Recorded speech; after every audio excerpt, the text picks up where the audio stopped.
Good morning, ladies and gentlemen. Just to let you know, we'll be starting in the next 5 minutes. Thank you.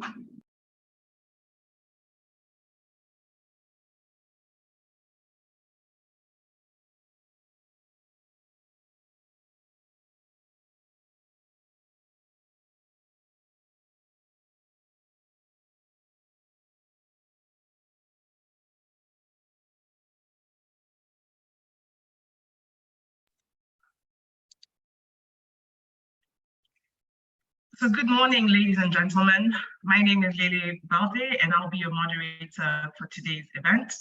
Allow me to wish you a happy International Day, happy International Women's Day, excuse me. This year, the theme for IWD is DigiAll, Innovation and Technology for Gender Equality, which really couldn't be more fitting for the title of our webinar today, which is Thriving with Digital Skills as a Woman. While the digital economy is booming, unfortunately, not everyone is benefiting in an equal capacity. Women across regions and continents still face many obstacles to start and grow digital businesses. Digital connectivity is enriching the human experience, but only for those few that are connected. The International Telecommunications Union indicates that 2.9 billion people globally still remain offline, and around 37% of the world's population. In Africa, in 2021, only 33% of the population was using the internet, meaning that an estimated 871 million people are not realizing digital dividends. To this population, the power of information and communication technologies to connect, to deliver goods and services in healthcare, education, finance, commerce, governance, and agriculture, to ease communication and to share information cannot be actualized, and neither can their economies harness the power of technologies as a driver for economic growth and innovation. I'm very excited to be here today with you all as we celebrate International Women's Day with Africa Prudential, and couldn't be more excited that we have 5 really amazing women that will be sharing their experiences within the tech world and really inspiring the next generation of women who want to enter the digital world and the tech world. So allow me to run through a few housekeeping rules before we get started.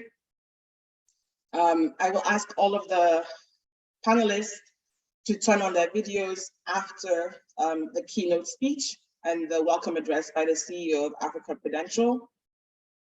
We will then run through the panel session, which will be about 50 minutes, and there'll be time for the audience to ask questions. When we get to the question and answer session, I ask that the audience please kindly put their questions either in the chat or using the Q&A format with Zoom. If you have a question that you'd like to vocalize, please put up your hand using the tools via Zoom, and we will come to you and ask you to ask your question verbally. So without any further ado, please join me in welcoming Obong Idiong, who is the CEO of Africa Prudential, who will give the opening welcome remarks, and he will then introduce our keynote speaker. Thank you.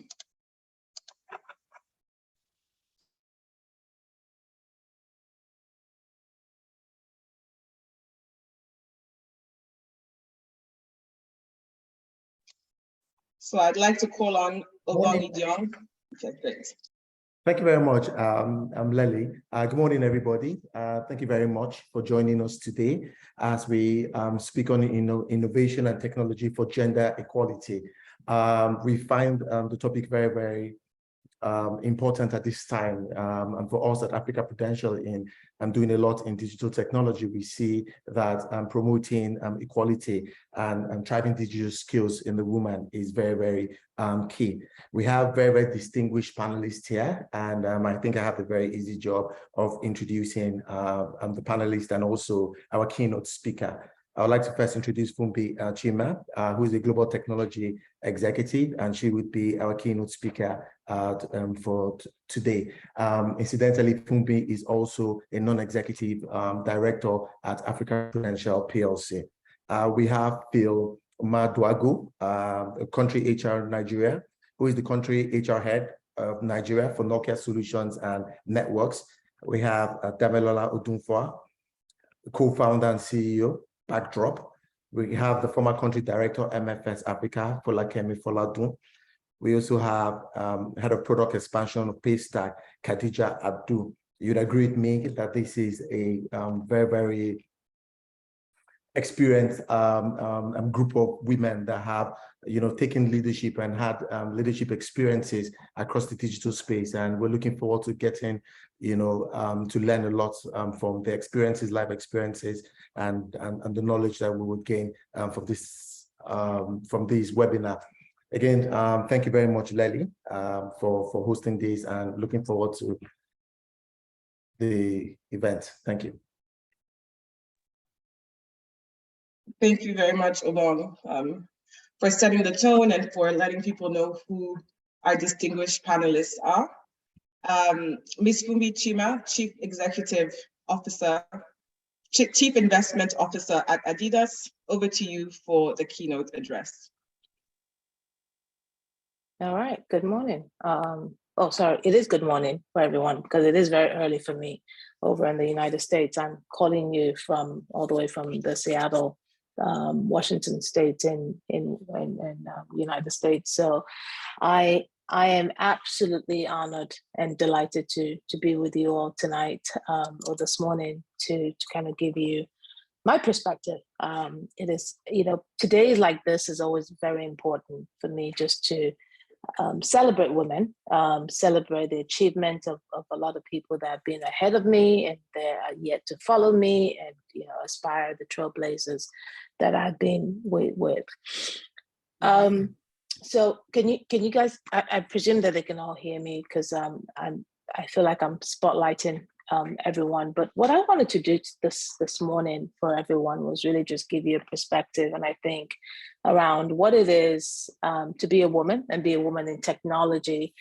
And when I was asked to be a keynote on this amazing day, which I think we should not take for granted, it was a great honor and a privilege to be here. And I thought, well, how can I better deliver a message that is really important of being a technology executive for a lot of global companies, but also be a leader, a woman, a wife, a sister, a daughter in the day world. And one of the things that came near and dear to my heart when we talk about International Women's Day is leadership and empowerment. And it's regardless, it's agnostic of where you are within an industry. It's agnostic around where you are in your time of work. And what I wanted to do was just kind of give you my perspective. So I kind of start with my journey, and then I'll depart with what I call Fumbi's leadership tips that I hope will be meaningful to all of you. So I had the honor and the privilege to receive an honorary doctorate earlier on this year from my alumni university back in the UK. And I was asked to give an acceptance speech, and I thought, that's a kind of interesting. What does that really mean? And I thought it was important for me to impart some great wisdom and knowledge, having been a mother of two, my glorious children who are 21 and 15, and really, what is it like to be a woman in this digital world? And I started the journey out by saying that, I started off. I learned at a very impressionable age that giving up was not an option, and giving up was not an option for me because I stand before a lot of amazing women, amazing African women, amazing role models in my life that had demonstrated resilience in their journey, that demonstrated what value meant for them. And so that for me was such an important impediment that I needed to, replicate. And the perseverance that a lot of us has gone through in life has left me with an amazing example and role model as, for me, that's created a path that is deeply rooted in life values, in values of supporting the journey of those around me. I've had great models that have also motivated me. I've had great mentors along the journey that I have seen, that seen things in me that I probably hadn't seen in myself, that had led them to invest in my journey, in my career. And in turn, I have purposefully determined in supporting women or people of color, because I reside in the United States, so that's always the element, but particularly women in their careers, in helping them thrive the journey, that the unbelievable journey, trailblazing journey that they want to get through. And so I feel like, when I have to give back, it's an important piece for me. And I think it's a delight for me to be here today to really kind of impart some of those knowledge and passion to you. I know I only have 7 minutes around the journey, so I think it's important that we kind of briskly go through this with you. So one of the things I wanted to kind of share with you, as I call it, the leadership tips. And I have 10 of those. So I hope that you all have your pen and paper in there and to write it down, because I think regardless of whether you're in the digital space or just, in leadership roles, or even aspiring to be a leader, it's important that we all impart this. And so I call them from these 10 leadership advice that we need to be at. So I start with number 1. And it's important that it's for us to when I tell people, especially mentees, that come to me and say, what do I need to be? What do I need to do? How do I need to be successful in the journey I had? I start with saying to them, be on top of your game at all times. I know that there are times, and being on top of your games means a lot of things to many people.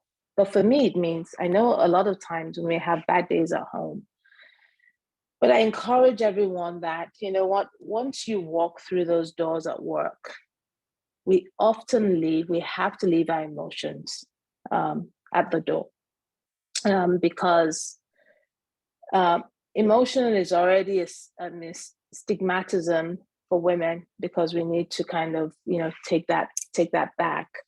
And really learn to do whatever we need to do to put our faces on, our game faces on. And it's important that we realize that, because that's one thing that I feel that the opposite gender does a lot better than we do. And I think it's important that we try to embrace that as an organization, or as a leader, as a person, as an individual, as a professional. Number 2 is what I say to people is, you got to pick your battles, right? As you're going through a career, a journey in life, I feel that everything gets to us. Pre-pandemic, it was easy. During pandemic, we all had this work-life balance, which I call work-life integration. And we got to figure out which one do we want to do in any given day. And so I realized that there are times where I just got to figure out which of those battles I need to juggle with. And I know that sometimes that is always going to be interesting and it's challenging. But the best way I deal with it at times is I use humor. I use humor to make negative situations to even become less dramatic or less drastic. And if you're anything like me, you always want to be right. And sometimes I know I'm not right. In fact, many times I'm not right. But I just have to determine and really express to myself that even though I'm not right, I have to figure out whether that battle is something that I want to pick at this time. And so once I determine which of those I want to pick, I decide, what my battles are. Right. So number 2, remember to pick your battles. The third one, and people say, well, why did you put this as a third piece, which is always what I call the work-life integration. And I think many of us, and I think, the young lady talked about the whole digital journey and where we are in this journey. And it's delightful this morning for me to be able to even, talk almost 10,000 miles away from you, where it's convenient. Many of us are sitting on this Zoom calls or team calls night and day, which means that we don't have a balance. I actually call it work-life integration, to be honest with you, which in some cases I'm still working on. But it's important that in order to be successful as an individual, both have to have a balance. Your work has to have a balance. Your life has to have a balance. And so you have to determine what that balance is. And once you get that balance, it's ultimately going to be a success to both your happiness and your life. Believe in yourself, because if you don't, there is nobody else that will do that. And I think that's such a tough thing to do, because as women, it is truly an important thing to say. We have a lot of self-doubt. I was speaking to a mentee the other day that was looking to get a promotion for a role. And she called me and said, Funbi, I looked at the job description and I think I satisfy about 60% of it. I just don't know whether I'm going to get it. And I looked at her and I said to her, you know what? It's okay to have 60%. You probably have more than any other of your competitors do. But the important thing is, do you believe you're ready for this opportunity? She's like, yes, I am. I said, well, so you believe in yourself? She said, yes. I said, so you go into that and you share with them what you possibly can.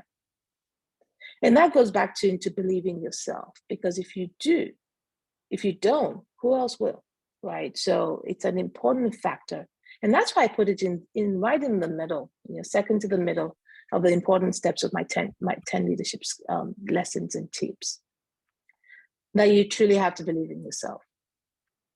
While you're believing in yourself and you really want to believe and shine and have confidence, it's important that I tell people that, when you walk in, you got to own that time. You got to own the room. You got to own the conversation. Have the confidence to walk in that room like you own it.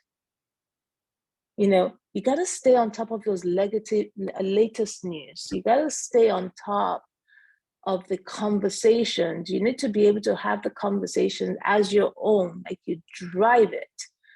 And I think for women, once we own and we have passion in something, many times it excels beyond imaginations. So number 5 is owning the room. Number 6 for me, as I walk through my journey as an as an individual, as I'm going through my career and I reflect back, is about earning the role or the position that you are in at the moment. It isn't enough to just get the dream job. It is about how do you earn that dream job. You have to make sure that you're always sharpening your skills, staying abreast of the evolving technology, so that no one can tell you that you only got the job because you're a woman. You got to own it because you earned it, so you can claim it. Never try to walk in anyone else's shoes,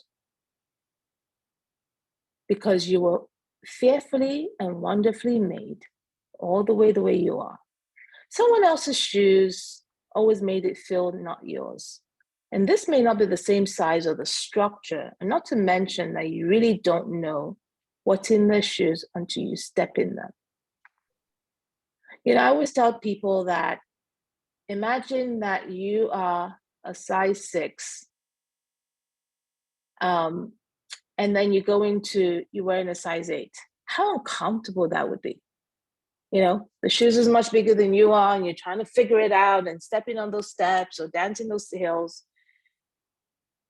It's never going to be yours. You got to create it to make it for who you are. And beyond that, you know, I tell people, you can't sustain living in someone else's shoes. And I think it's important that we understand that. And as women, we need to really embrace that you really cannot walk in anybody's shoes. You really cannot believe that it's somebody else's problem except yours. So that is such an important lesson that we have learned. I've learned through my journey and my career through that. I've learned through, you know, I got passed on opportunities or promotions or a job because I felt like, well, if only. But the only piece of it was because I'd never really owned it. And I was walking in somebody else's, I was living somebody else's dream besides mine. And the moment that I stopped doing that, the moment that I really, really believed that that journey was mine. This is a piece of it that I always say, this is such an important piece, especially regardless, you know, where, yes, we are in the digital space. Yes, we are a technology organization. Yes, I'm a technology executive. I run companies. I'm very disruptive. But the important piece of it that got me through that journey is I had an amazing financial acumen. If anyone wants to aspire to move up, you must understand how to read financial statements, how to understand the balance sheet impact, how to understand the P&L impact, how to operate within your budget. I know it's not natural because you're like, I'm just doing my job. I just want to be able to, you know, figure that piece out. But how the application impacts the broader financial implication of the impact of the company is such an important piece, because that makes you a well-rounded business leader, not just an individual contributor, not just an amazing manager, but a leader. And I tell people there's a difference between a leader and a difference between being a manager.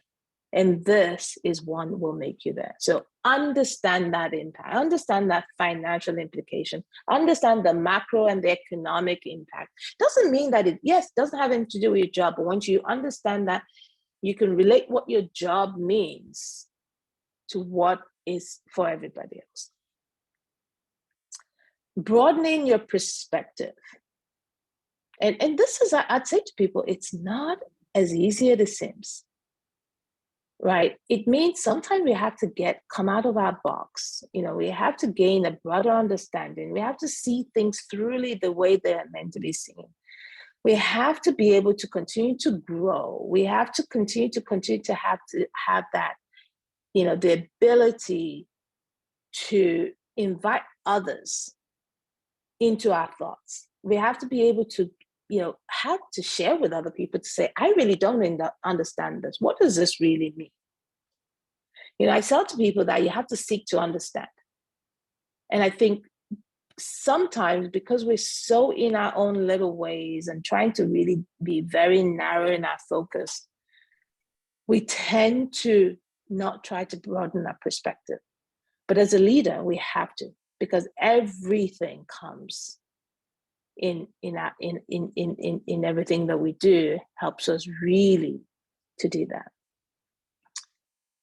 And then the last but not the least, and I'm watching the time very quickly because I know that there's a lot of amazing discussion that's about to come that I'm so eager to hear, is be a change agent. I know change is not always easy, especially for us women. Either you are an agent of change or you will be destined to be a victim of change. And what I can tell you and I can, you know, share with you and I can affirm is you cannot survive in today's changing world by standing still. My favorite quote is by Gandhi that says, be the change you wish to see in the world. So thank you so much for the opportunity, as I said, to have the opportunity to kind of talk to you this morning, to share my perspective, to share my leadership tips. And I know we have allies, as we call it in the United States. We have men that's been with us, that are going to join us. It's important that they hear our challenges and our journey in life. They understand what those leadership opportunities are, because I'm sure they can also learn from it. But more importantly, women, you know, for us, we got to continue to support each other, drive each other's, you know, ability to stand on each other's shoulders, support each other, encourage each other, promote each other, as we're doing today. Because the world is changing. As statistics say, there's about 30% of the world today are female. And what we do and what we build is the continuation of those behind us are yet to come. And the journey is not easy. I will tell you that, but it's such an exciting place to be. And I'm so glad to be amongst amazing women and amazing trailblazers in the industry and in the world. And more importantly, to be able to share and impart my knowledge to you all today. So I really appreciate the opportunity to come in this morning and share and impart my thoughts. So thank you very much for that. Thank you very much, Fungi, for those wonderful tips. I think that's really the perfect way to start this webinar. You know, you made so many amazing points. And I think the one that stuck out to me the most is about self-belief. And if you don't believe in yourself, nobody else will. And I thought it was really interesting that you brought up, you know, being able to read financial sheets and statements to be able to be the most effective employee or leader that you can be. So thank you, Ms. Chima, for that. And if we could do virtual claps for her, I'm going to do mine because that was very amazing. So thank you again. So without any further ado, I'd like to invite the ladies panelists to please turn on their videos so we can get this conversation started.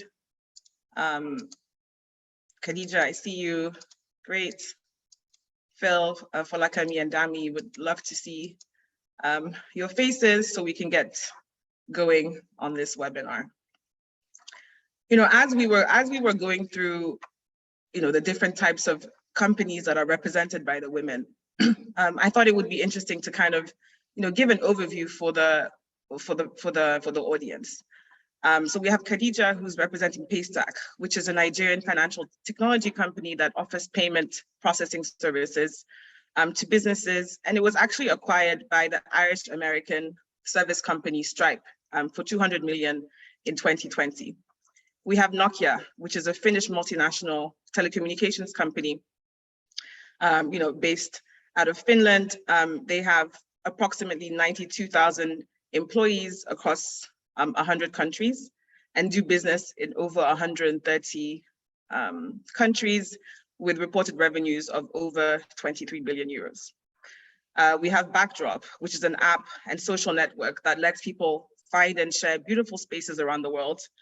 And Dami also is the co-founder of the Feminist Coalition, which is a group of young Nigerian feminists who work to promote equality for women in Nigerian society, and they have been able to raise funds digitally.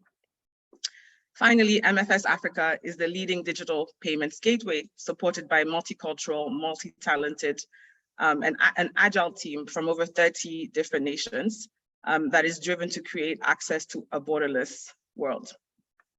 And the reason why I felt like it was important to mention what these companies do is because many of us from the outside looking in might assume that working in tech requires extraordinary skills, degrees, and connections. So the first question that I'd like to pose to all the ladies is, in 1 or 2 minutes, can you tell us about how you entered the tech and digital world? I think this question is important because a lot of people don't know where to start, how to start, and I think that it might inspire somebody out there to hear in a very brief manner how you entered the tech and digital world. So I'm going to ask all the 4 ladies, and I'm going to start with Dami. So Dami, if you could tell us in 1 or 2 minutes how you actually entered the tech space. Thank Yeah, you. with pleasure. I actually love this question because I think it's so important for women who perhaps have no code skills, that don't code, aren't developers. So I started working in digital media first. I worked in online digital media. So I ran a publication as an editor-in-chief. So I worked for Zikoko. That was my first, well, actually, my first role was at MTV, working on social media. And then I worked as Zikoko as an editor-in-chief.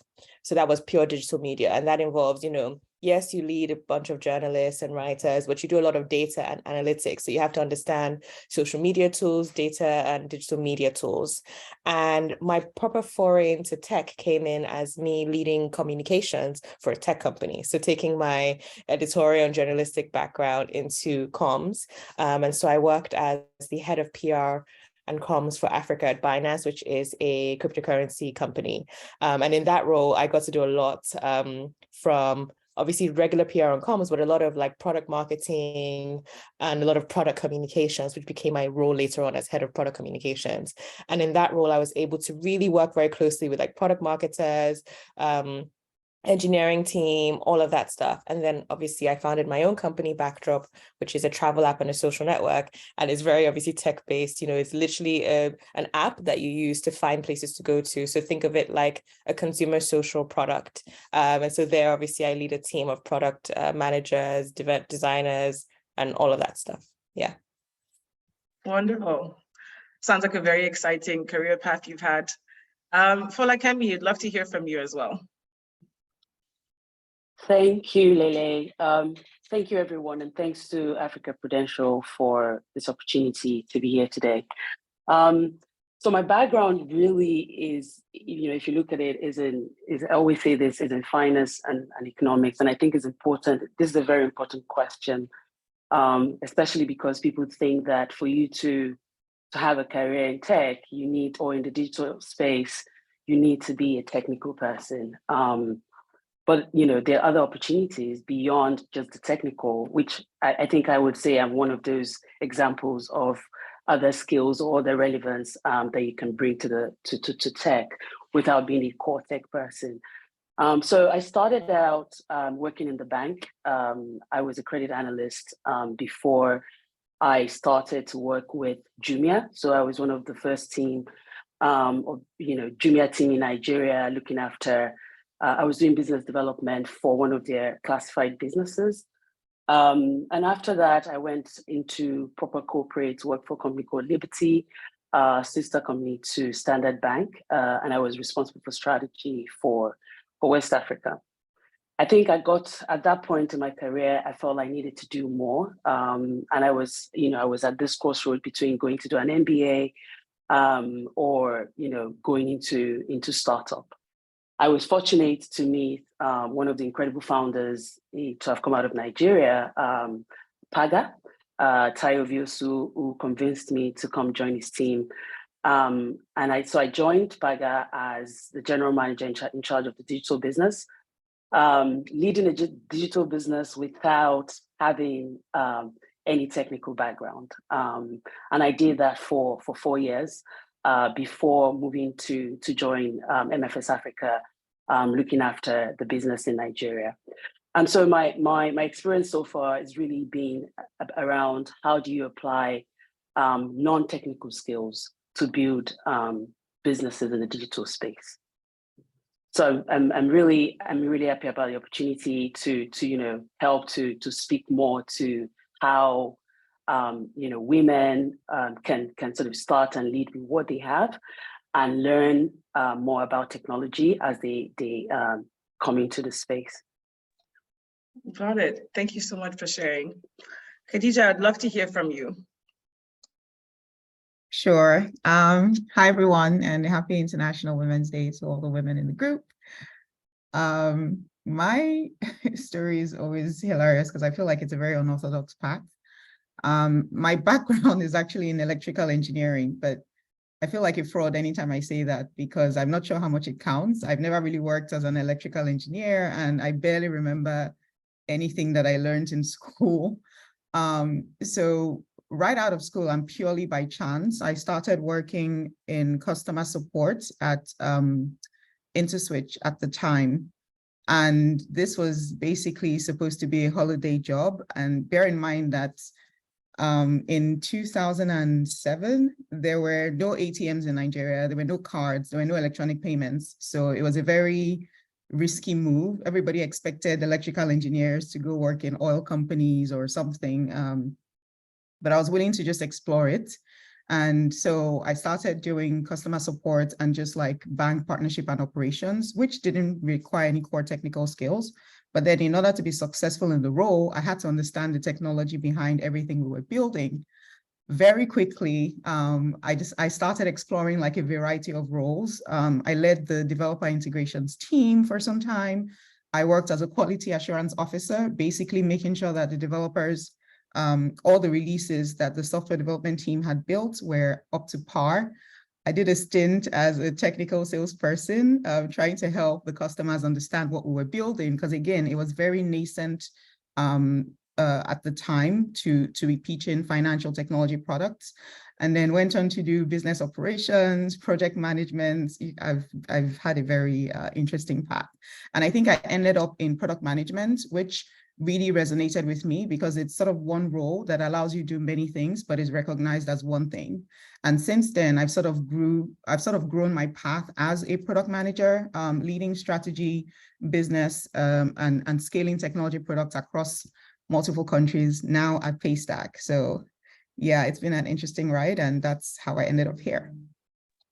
Wonderful. I think what I'm picking up from what I've heard is that not everyone has, a linear approach to entering tech. There's different careers that can land you in that space. So I'm going to ask Phil to answer this question. And I think just, to add to this panel, we're also going to ask Ms. Chima to join us. So I'm going to introduce her a little bit afterwards, but Phil, would love to hear from you about how you got into the technology space.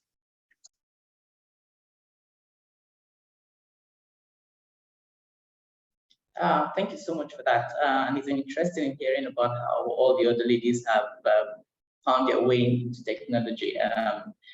I'm responsible for people in Nokia. And so in reality, I could have ended anywhere. Wherever people are, I could have ended there. But I started my career in consulting. I didn't have a STEM background. Which goes to show that you don't really need to have a STEM background to end up in technology.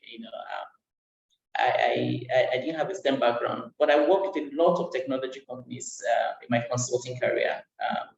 I was very, very involved in this setup and this startup phase of all the telecommunication companies in Nigeria: MTN, Airtel, Econet back then, Etisalat, Glow, all of them. I was involved in their startup phase. I worked with them diligently to set up all their people strategy and all of that. So I guess it's not far-fetched that I ended up here today.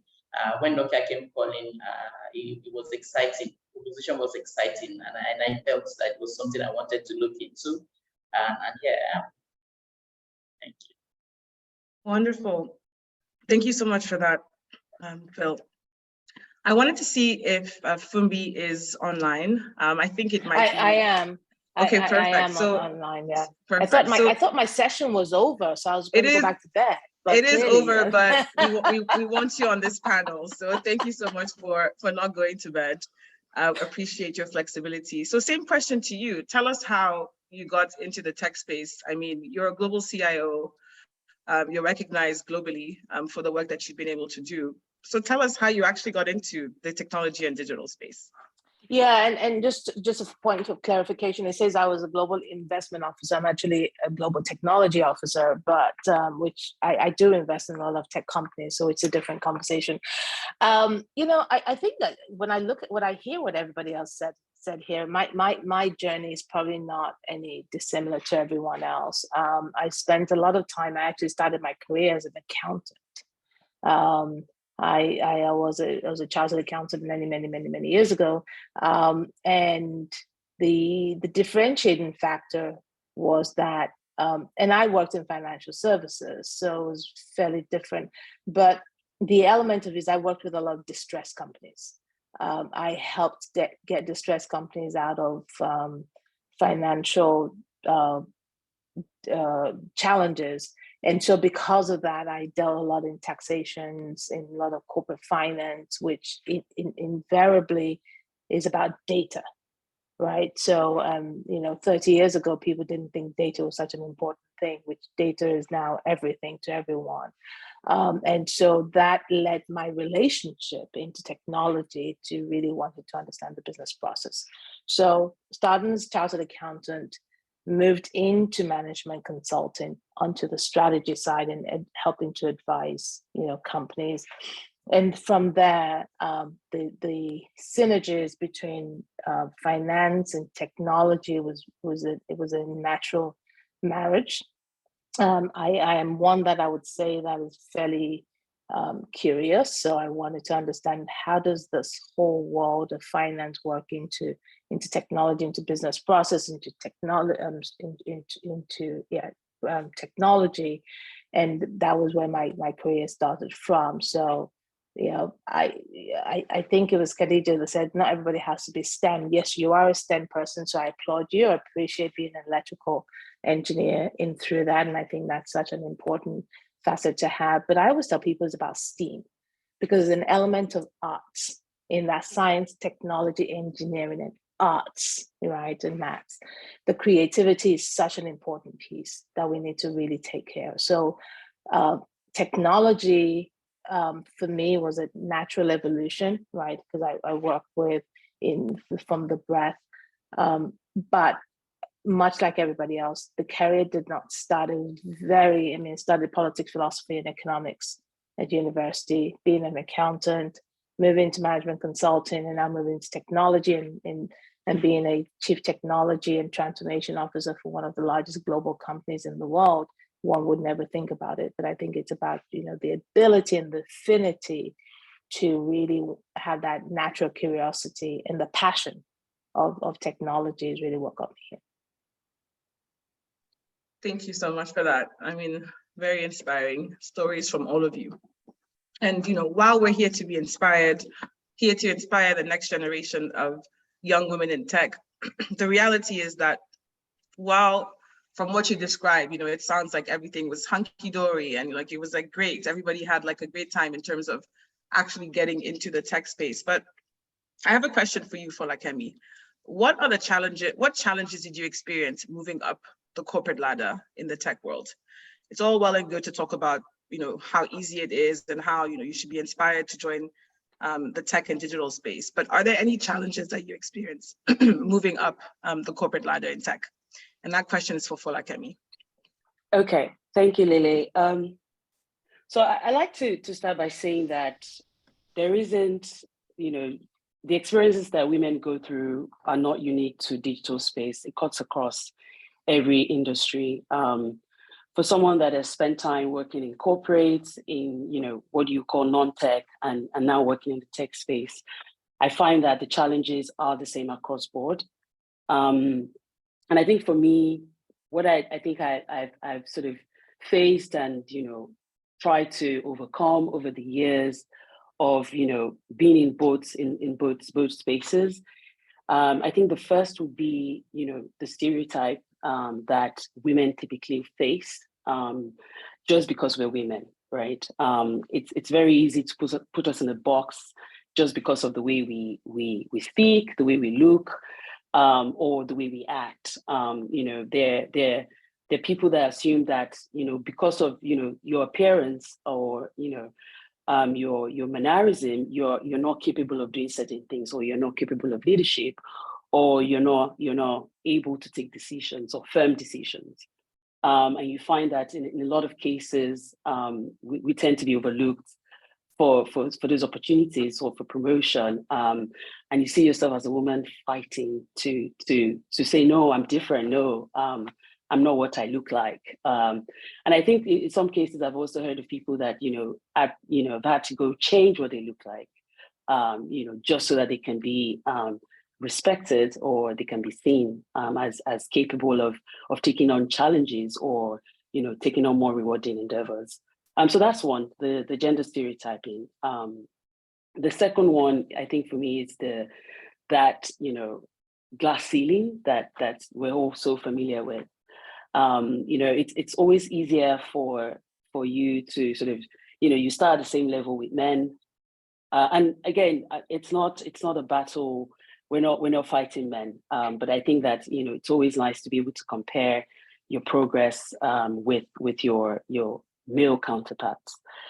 So what I've seen is, you can start at the same pace, and you see that just, the growth could be similar, but it gets to a certain point where, you see men in similar on similar paths growing faster than you. You see yourself having to go through much more hurdle to get into senior management. So it seems as though it's okay to grow, but when you get to a certain point, it seems very much more difficult for you to go beyond. So that is one other area where I've had to obviously deal with over the years.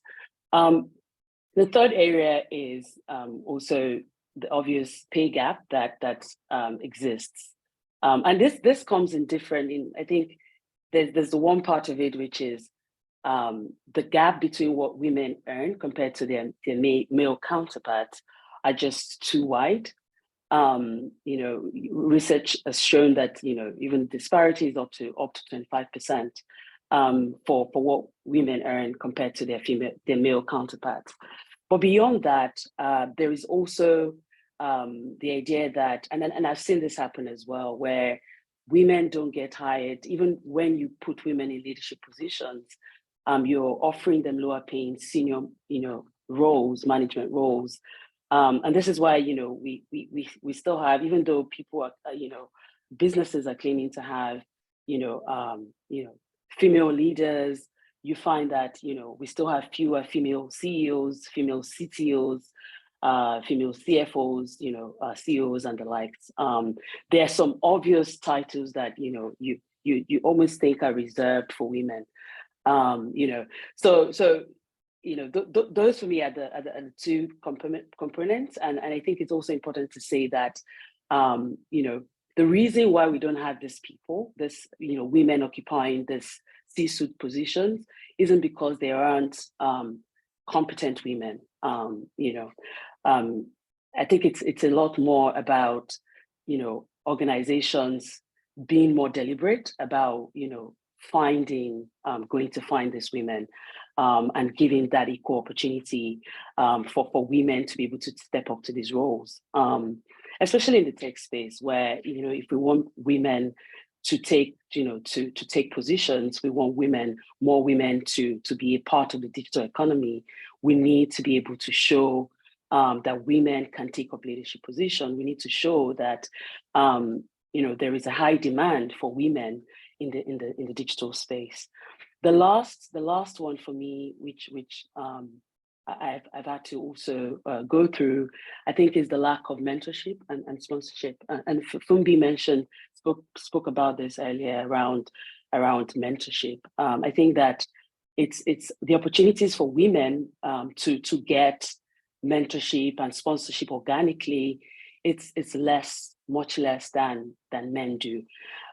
So as a result, I think that one way that that I've had to face that is to be almost twice as better at networking, right? You need to be able to put yourself out there a lot more because on your own, it wouldn't come to you, right? So networking fiercely, deliberately, and connecting with the right people, building your own network of people who will advocate for your own growth, that would help you to see things that you can't see in yourself. So I, and also I think that lastly, I'll say that women that already have access or already in positions of influence and experience, I think more of us need to opt in to mentor people and to sponsor more women within the digital space. Thank you so much, Folakemi. I think you touched on so many great points, stereotypes, pay gaps, learning to network effectively. Diversity and inclusion isn't something that we do like just in March because it's, Women's Month, or, February because it's Black History Month. I often find that many companies, will promote International Women's Day and International Women's Month, but then if you look at their boards or you look at their the makeup of their businesses, it's all men that are on the management team. So I'm glad that while you spoke about the challenges, you also offered up some solutions and things, that have worked for you. I think whether or not you work in the technology space, I think all women can relate to some of the challenges that you've described. So thank you very much for that. I think I wonder if anyone else would like to talk about any challenges that they've experienced, because my assumption would be that they would be very similar. But I'd love to, ask Dami. Dami, have you experienced any similar challenges? And would you like to, talk to us a little bit about them before we move on to the next section? Thank you. Yes, I agree with everything Falakemi said. But one thing I want to add is, within tech and any industry, there is that bias that an invisible bias that people in power, usually men in power, do not recognize and do not acknowledge. For you to create change, you have to recognize that there is a bias. And I think when people try to bring up the fact that, there is sexism in the workplace, there is, the pay gap, people tend to get defensive and take it personally. You're basically telling them that they're sexist, instead of understanding and recognizing that a lot of us learn from society, and we have this like unintentional and actually like invisible bias towards whatever marginalized community. And so I call on men in senior positions across the world, specifically in tech, to recognize that bias, because sometimes you don't even realize that you're doing it. The only thing I want to add in terms of bias that I'm facing is I run a startup.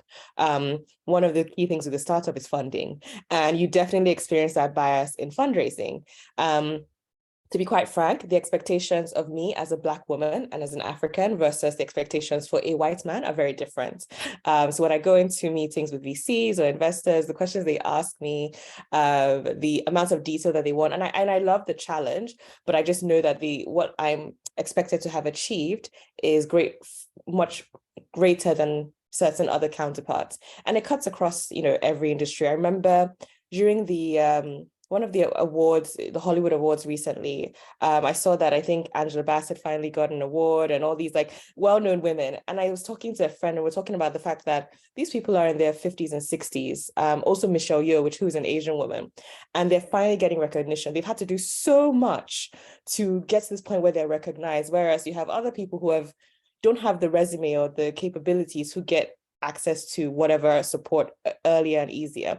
And I think that also happens in tech and in every other industry, that difficulty for fundraising, women actually don't get much of funding. I think it was like less than 1% recently.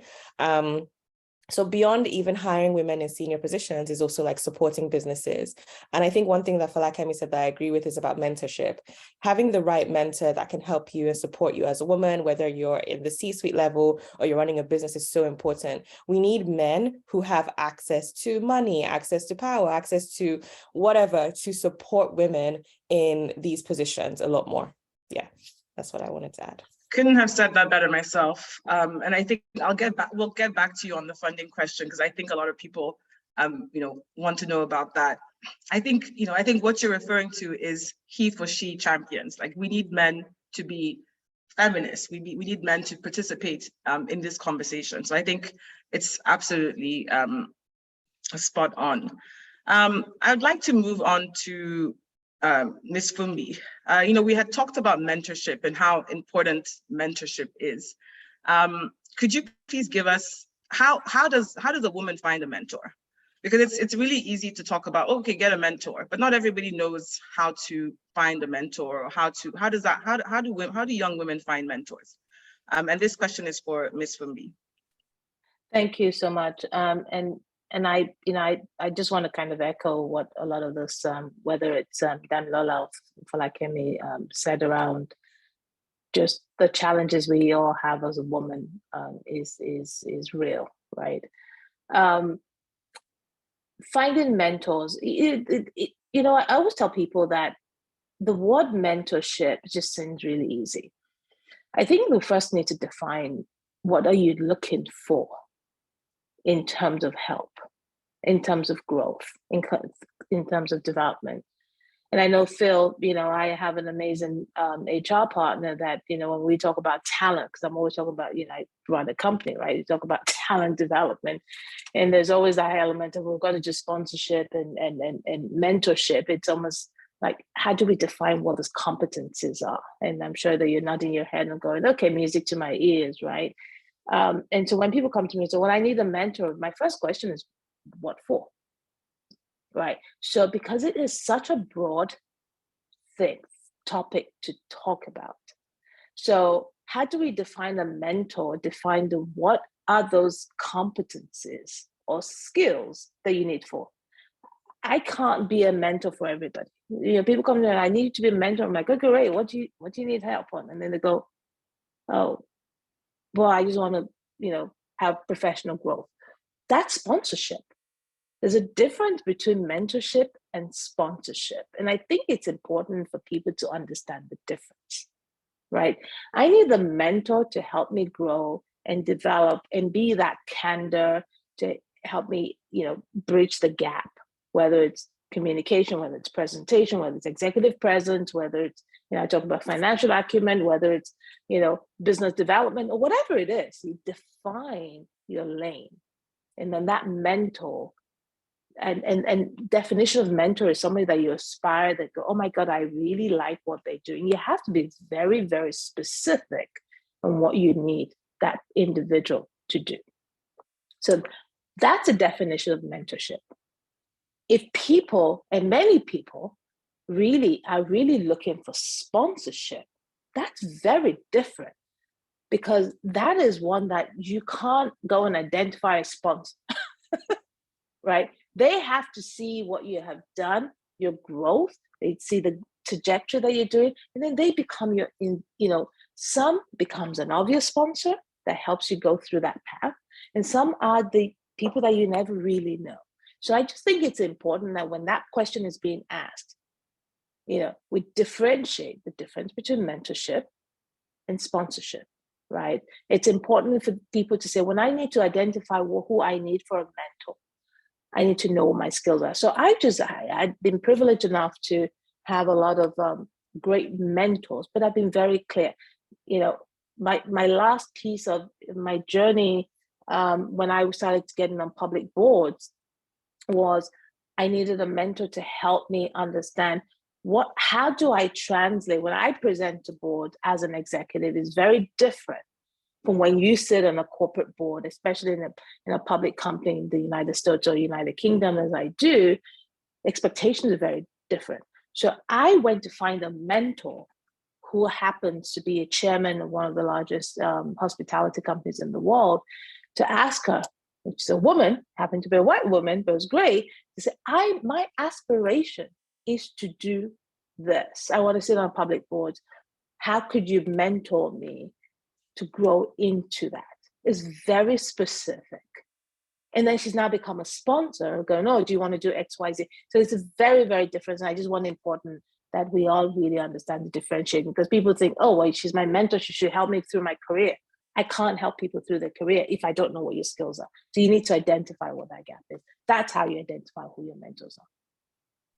I think that's spot on. So essentially, you have to know what you want, and you have to be able to articulate it properly so that people can actually help you. Wonderful. So I'm going to go to the HR professional on this panel, Phil. I wonder what is the hiring strategy at Nokia? How do you ensure that women are included, in a meaningful way? And especially for you as a woman who's an HR professional within that space, how do you ensure that you are inclusive of gender in your hiring practices? Yeah, thank you. And I really want to appreciate Fumbi for that clarification around what a mentor is, how mentoring works, basically, because people really don't have a big idea of what mentoring is, and they go into it blindly. And in reality, you can find mentors anywhere.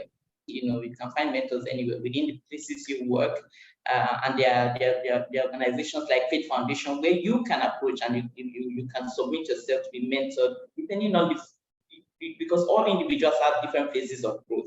And so depending on the phase of growth where you are at, you can approach anyone for support in that area. But having said that, I work in a global company that operates in over 150 countries. So you can imagine the magnitude of it, and having to translate strategies, talent acquisition strategies, across all of these regions that would enable or present a fair playing field for women to be able to be included, or for women to come, for the door to be open to with more women to come in, and then for them to be included in decision making across the business. It's not been an easy task. One would expect that for technology companies who have traditionally been, at the forefront of best work practices, one would expect that within these technology companies or within the digital space, we shouldn't be having these kind of discussions, right? But unfortunately, we are where we are, and we haven't made as much progress as one would expect. Within Nokia, one of the key things we've done, is first and foremost identify the fact that there is a problem. And I think Fumbi was the one, or I think Fumbi or Olakemi was the one that mentioned that, to identify first and foremost that there is a problem, and that we need to increase the participation of women in our business. So having done that, and having done that through diversity, because diversity itself is not just a nice word, it's a way by which you measure equity, and so once you take up that, you are certain that there is a problem, then you measure to what extent this problem exists. Once you measure it, then you now begin to work towards bridging the gap that you've identified, and that's what Nokia has done. One of the great things Nokia has done is set up a women forum called Stronger. Now, this women forum called Stronger is an internal agency within Nokia that drives advocacy for women initiatives. And so they put in front of leadership all the statistics around how many women are in business, what women need. So they engage with women on that platform. And the agenda for women is put in front of management and leadership at all times. So we have antennas across Nokia locations where all of this advocacy is happening, where all the reporting and information is sourced around women issues. And then we have, as much as possible, try to build our line management, educate our line management, and educate our line management around how Nokia intends to bridge the gaps that we've identified in terms of women inclusion and the women inclusion and growing the numbers of women within our business. It's a constant journey that we're doing, but we're not there yet. But we know that we're taking great strides to ensure that we achieve all of that. So line management, education, ensuring that we build their knowledge around what we expect, to achieve within a certain time frame. That's one. And then also ensuring that the culture within the business is one that enables women to thrive, thrive and do well. We've also tried to put in place an ally system where we identify forward-looking and forward-thinking men within the business who would advocate for us, because whether we like it or not, the reason why we're even discussing having this discussion today, because the percentage of men to women in business the gap is huge. And so whether we like it or not, we have to lean on the men to drive our agenda. So we identify forward-thinking men, forward-looking men, to be able to cooperate with us and drive this objective. And these men are taking true serious training across around what our challenges are, and then what the objectives we want to achieve are. And so they are brought on board, they're educated, and so that they can really advocate for us where we need advocacy. And then we also have a platform where there's a dedicated development targeting women alone, because one of the key things we've realized is that women have a habit of shooting themselves in the foot. And if you don't systematically address those issues that women have, we are not likely to make any progress, because it's one thing to continue to advocate for women, and then there's another thing for women themselves to submit, or make themselves available for these roles or opportunities that this advocacy is creating. And so women have a tendency, for instance, if there's an opportunity that has been created, not to apply, because women want to tick all the boxes before they apply to any role. Whereas a guy will look at an opportunity and may not even, maybe one or two, may just tick one or two boxes, and the gentleman jumps on it. But women want to tick all the boxes. And so we have dedicated training and learning sessions for women to ensure that they understand that they need to be able to open themselves to venture, to courageously venture, so that at the end of the day, they're able to they're able to, so when there's opportunity, they venture, and then along the line, we get whatever support they need to be able to thrive and do well. And then we also make it a point to ensure that whenever we are recruiting, there is a percentage of women that is acceptable on every shortlist. For instance, 40% of every shortlist women must comprise of at least 40% must be represented on every shortlist. And when a woman leaves a current role, we always also insist that as much as possible, a woman must replace that woman that has left. Because when you cannot find a woman to replace her, then you have to make a case for why a man has taken control, so that we're not losing the numbers, because the easiest way for you to begin to dip in terms of women representation in business is for you to constantly begin to replace all the women as they leave, replace them with men. At the end of the day, you're losing track, you're losing traction. And then one other thing is that our benefits are also fantastic, in terms of paternity. We offer paternity leave to our men. And when we did that, one of the areas where we had a challenge was even in Africa, because our men were like, wow, okay, so you're giving me 3 months as paternity leave. What am I supposed to do with 3 months? And we're saying, yes, we want to give you 3 months because we are hoping that other organizations that are like-minded would adopt the same practice. Because one thing women suffer from is that when they go on maternity leave, it is a tedious process. They lose track of their careers, they lose track of what's happening in business, what's happening in the world, they lose track of their self-development. But when you have a man, your husband, also taking time off from work to be with you while you're on maternity leave, then you can share that responsibility. And you don't lose track of your growth and development during the process. And so we enforce it that the men themselves must take paternity leave. And we're hoping that forward-looking organizations like African Prudential will do the same. Will do the same, so that when our ladies go off on maternity leave and their spouses, for instance, work in an African Prudential, for instance, would also get 3 months. And together, while they're tending to their newborn, both of them do not lose track. The woman is not at a disadvantage when she returns back to work. And then, of course, remote working that is available to most companies have applied of recent. For Nokia, it's built and integrated into our work style. As I speak to you, you can work for your entire career from home. You can work for your entire career from home. You don't have to set your feet in the office if you don't want to. So those kind of things, those kind of initiatives are some of the few things that Nokia has done to ensure that we're able to support women, we're able to encourage women, we're able to manage and then attract, manage, and then retain our female population. Thank you. I mean, you said so many great points. It's funny that we think of equity as 40% representation, because to me, equity would be 50% female, 50% male. But I think it's definitely a start. I know that there's a couple of people that want to respond to what you said, but I'd like to bring in Khadija.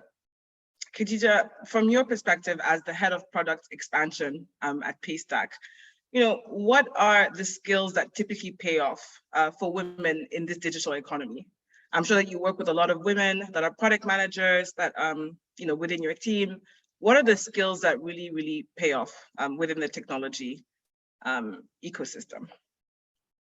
Yeah, that's an interesting one.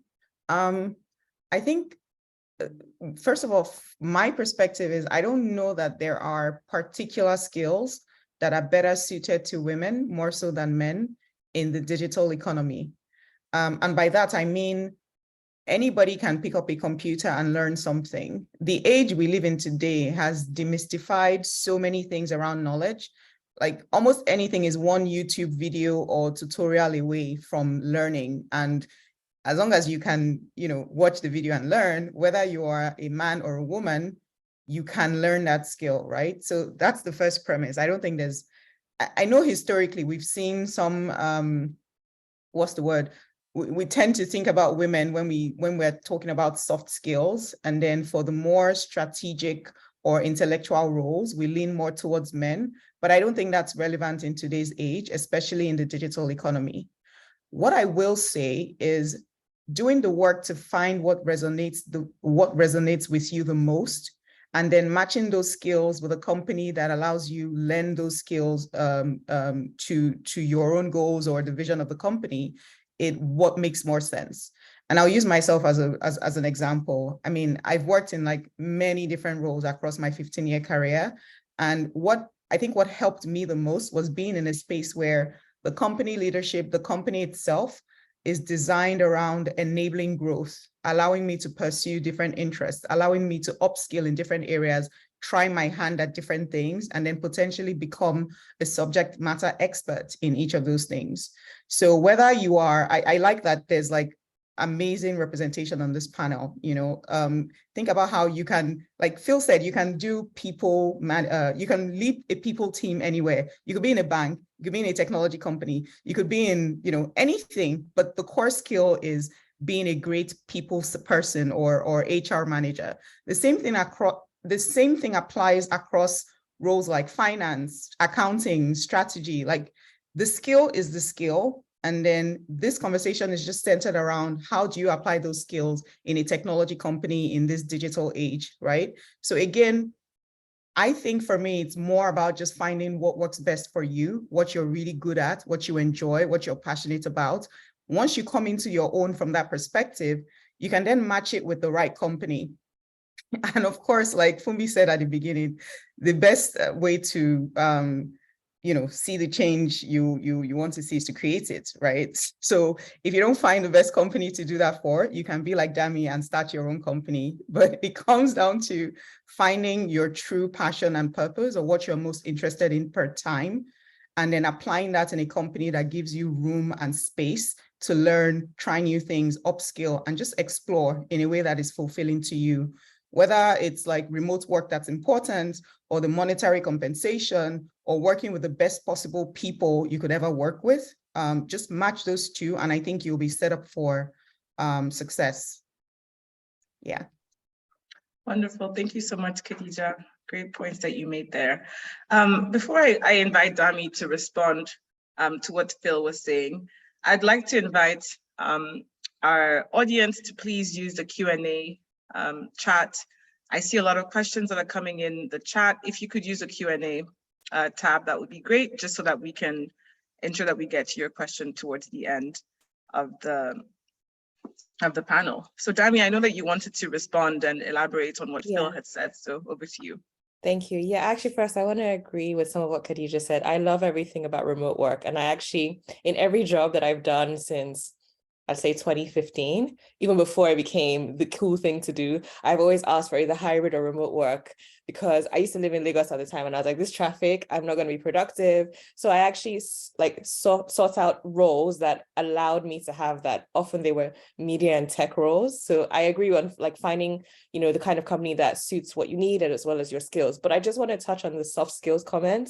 I do think that women have better soft skills, not because we naturally have them. I think it's because we're ingrained, and like society has conditioned us to have soft skills, where it's like time management, being thinking about your team, being an effective leader. I think women are often, even in the home, made to feel like you have to consider everybody, and oftentimes those translate into soft skills in the workforce. So I do think that women tend to have better soft skills on average, but I don't think that it is something that men need to actually get training on. I think if men were trained in soft skills, I think it would make them more inclusive leaders. I think oftentimes when it comes to, like you said, like, having the right skills for the role in terms of like the hard technical skills, yes, that matters. But I actually think if men were trained on soft skills, it would make the workplace actually more inclusive, more empathetic, fair. So I just wanted to say that. But in terms of what Phil said, everything Nokia is doing, amazing. I didn't actually know that you were doing all these amazing things, especially paternity leave. I'm a big champion for that, because I've been doing a lot of reading about the gender pay gap. And I think what is often not talked about is the motherhood pay gap. So even with the gender pay gap, where it gets worse is when women become mothers and they have to leave the workforce to take care of kids, because they're assumed to be the ones that have to take care of the kids. And so I love that this idea of paternity leave equating to what women get as well, because it then helps men realize that the onus of raising children isn't just on women. Therefore, women can actually come back to the workforce sooner if they want to. So I just wanted to touch on that while we talk about the gender pay gap, we also need to consider the motherhood pay gap. When men have kids, it doesn't impact their earnings negatively. Actually, more times impacts their earnings positively, because for some reason, men are like, yeah, this guy has kids, you have to take care of his family. But with women, it's seen as, oh, well, you probably want to stay at home. There are these assumptions that people in leadership make of women who become mothers that, well, ultimately they're going to eventually want to leave the workforce, or they don't need as much money. And it's actually very problematic. So I just wanted to touch on that little snippet of, pay gap. And last thing I wanted to say about what Phil said about, women not oftentimes needing to have 100% of the skills before we apply for things. That's true. Again, it comes from us wanting to do things very well. When women want things to be perfect on average before they get it, while they're doing it. And I just want to say that while we tell women that they shouldn't wait till they have 100% of the skills to apply, I think we also need to talk to men who are hiring women or people in leadership roles to consider the fact that they are giving women incredibly high standards compared to men. Because at the end of the day, even though when women apply for roles that, let's say, they don't have all the skills for, at the end of the day, when we talk about funding, when we talk about job applications, there are women who are applying. Why are they not getting the roles? It's also because of how, people in hiring positions, leadership positions, funding positions perceive women versus men. So while women can do a lot, I think when we talk about things on International Women's Day, I think it's important to actually tell men to step up. A lot of it has to do with men supporting women. Women can only do so much to have a seat at the table. Women can only do so much to make room for other women. But right now, when it comes to money, power, access, men have it. And if they do not make room for us, it is going to be very hard for us to get, space in these settings. Sorry, I'm very passionate about this topic, but I just wanted to add a few 2 cents. And I love everything the women on this panel are saying. I'm very inspired by you all. Love it. I love the passion, and I think it's radiating through the way that you're expressing yourself. I mean, how cool would it be if, at the end of this webinar, we were able to decide that some of the companies represented here would then adapt a 3-month paternity leave. So I'm looking at Africa Prudential and all the others here, not trying to put you on the spot, but I think that would be really cool. I'm wondering if any of the other ladies would like to jump in and say anything as it pertains to maternity leave and kind of what we've been discussing before we move on to the next portion. I'm looking at you, Folakemi. What are your thoughts on what we've been discussing? Thank you. I can't say very much about maternity leave because I haven't had any opportunity to take one. But I think that I really like what Khadija said about more or less you can curate your own experience. You can curate what you want and apply yourself. So start with what you have and, decide where you want to really apply that. And, when you talk about opportunities, in the digital space, there's so many ways that women can contribute beyond technical. And I think it's even more important that, women start going to places that have more impact, going to work, do work that has more impact. So, we need more women being in charge of, making investment decisions. We need more women deploying capital, because then you can, do so to target more female-led businesses or initiatives that would drive inclusion of women across board.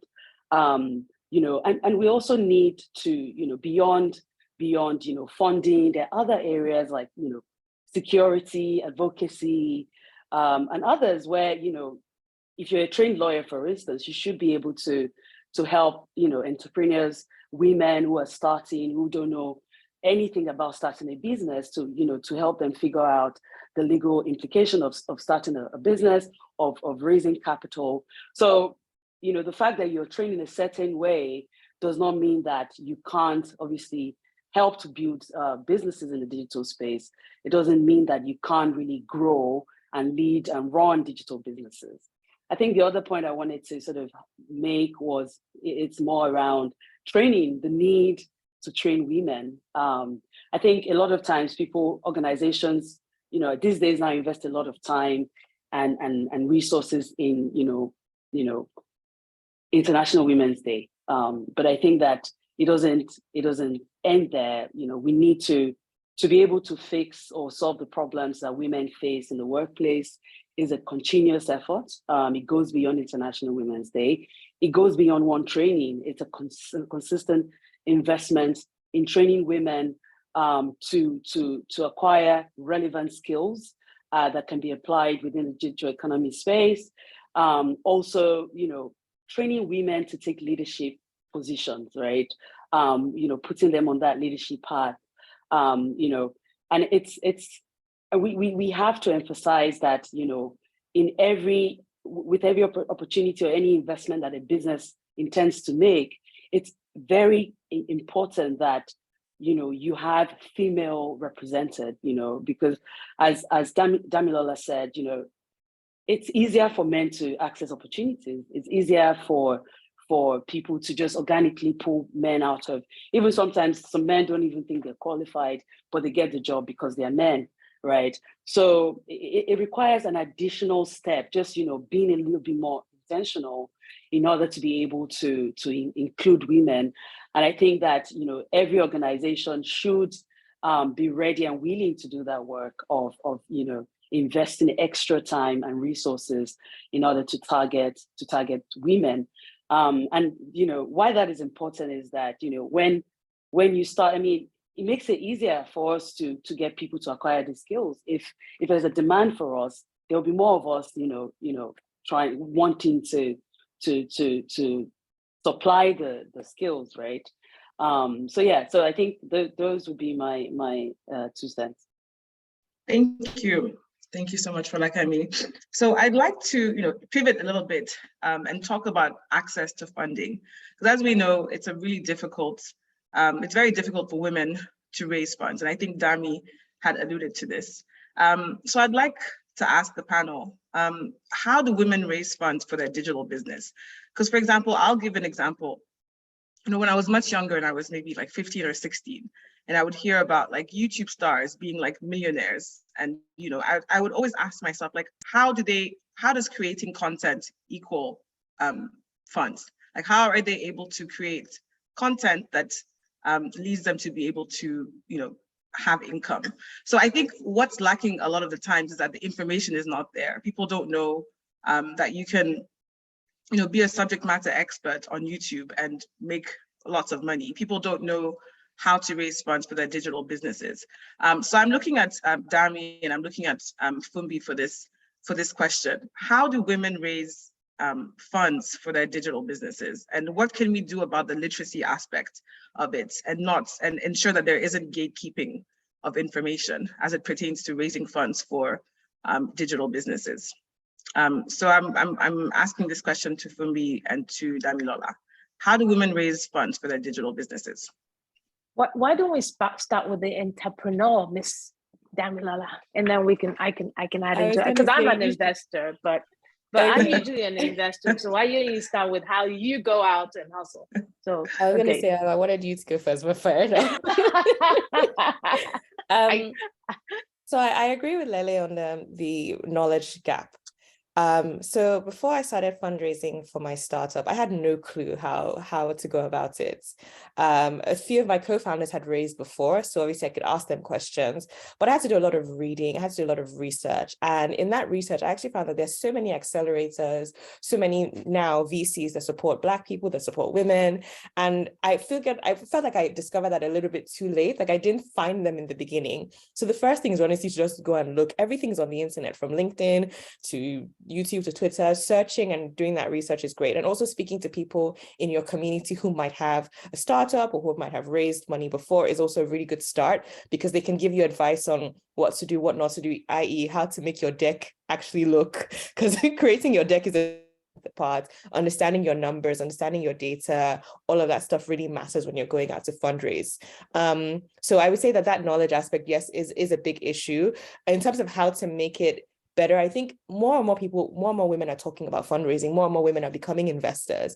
I think it's just a matter of time for this information to disseminate, but I think it is actually out there. I can't lie that it's not. In terms of, I think the second part of your question was how to go around fundraising. I don't know if I have the right answers. I mean, I find it quite tough, but I do a lot of outreach to people in my network for introductions.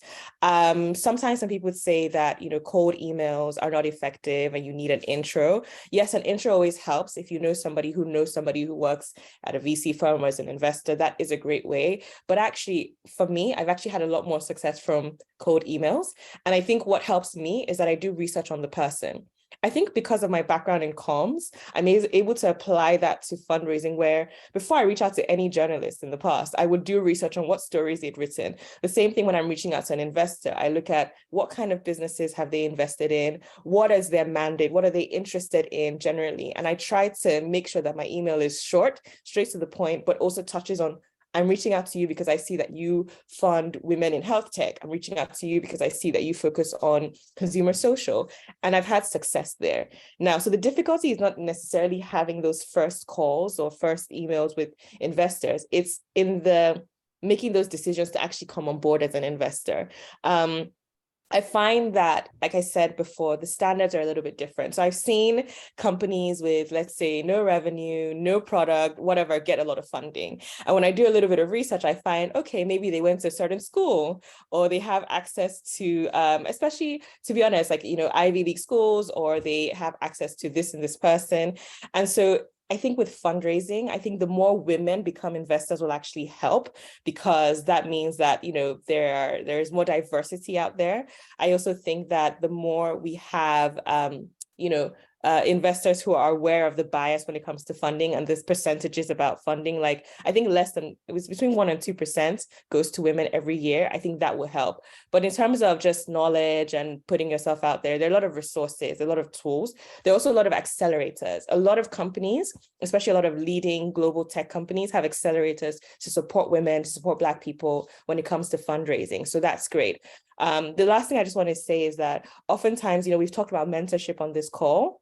And mentorship is very important. It really helps you, especially when you know what you're looking for. As was mentioned, you don't just reach out to somebody without any clear reason, like, okay, I want your help. Okay, on what exactly? Obviously, knowing what you want is important. But I saw this article that said you cannot mentor your way out of needing capital. So while mentorship is great, maybe this is the sponsorship aspect. We do need more people who are able to support women in finding that capital, helping point them in the right direction, helping open doors and introducing them to other investors, follow-on investments. That really helps the business. Yeah. Those are my takes. I don't need to add. I mean, she obviously has done a lot of work around that. So rather than say detail, which you well done. Looking at it from the other side, right? As an investor, I think what we look at is, what is the purpose, right? What's the vision? How does it fit into my overall portfolio, right?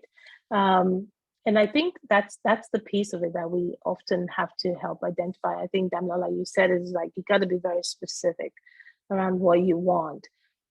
The good thing is that there are resources out there, and as hard as it may seem, there are specific VC companies. There are specific funds that just cater to women.